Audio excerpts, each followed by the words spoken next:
జై శ్రీరామ్. అందరికీ నమస్కారం. నా పేరు రామకృష్ణ, వడ్డేపల్లి మున్సిపాలిటీ బీజేపీ అధ్యక్షుడిని. దీని ప్రధాన సమస్య ఏమంటే మనం ముందు నుంచి చెప్పుకుంటూనే వస్తున్నాం. కాలనీలో అతిపెద్ద సమస్యలు ఉన్నాయి. మురికాలువలు కానీ, సీసీ రోడ్లు కానీ, మ్యాన్ హోల్స్ కానీ, విద్యుత్ పరంగా కూడా చాలా సమస్యలు ఉన్నాయని చెప్పుకుంటూనే వస్తున్నాం ముందు నుంచి కూడా. మనం వాటి గురించి 2-3 సార్లు మున్సిపల్ కమిషనర్ గారిని కలవనికపోయినాము. కలవనికపోతే వినతి పత్రాలు తీసుకొని ఆయన అందుబాటులో లేడు. సో అందుబాటులో లేకపోయినా పనులైనా చేస్తాడేమో అనుకుంటే అవి కూడా చేస్తలేడు. ఎందుకు చేస్తాడో మాకైతే ఏం అర్థం అవుతలేదు. ఇప్పుడు ఏమంటే ఇక్కడ మురికాలువలు ఉన్నాయి, సీసీ రోడ్లు లేవు.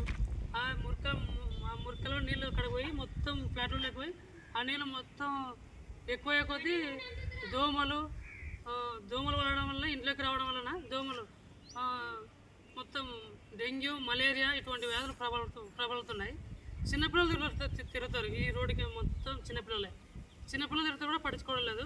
పశువులు తిరిగే చోట సీసీ రోడ్లు వేశారు, మనుషులు తిరిగే చోట సీసీ రోడ్లు వేయలేదు. అట్నే శేఖర్ ఒకసారి అక్కడ చూపెట్టు. అది విద్యుత్ స్తంభం దాదాపు కంటే కూడా సంవత్సరం పైన దాని పాతి.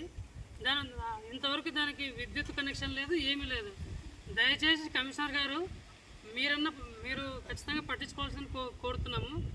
విద్యుత్ అధికారులు కూడా పట్టించుకోవాలని కోరుతున్నాము. కరెంటు వచ్చిపోవడం కూడా జరుగుతుంది. కరెంటు నిరంతరం ఉండట్లేదు. దయచేసి పట్టించుకోండి. మీరు పట్టించుకునే ఎడల మేము ఖచ్చితంగా కలెక్టర్ గారి దృష్టికి తీసుకెళ్తాము. ఇక మీదట మీరు పట్టించుకోకపోతే కలెక్టర్ గారితోనే మేము సంప్రదింపులు చేపడతామని మీకు తెలియజేస్తున్నాము.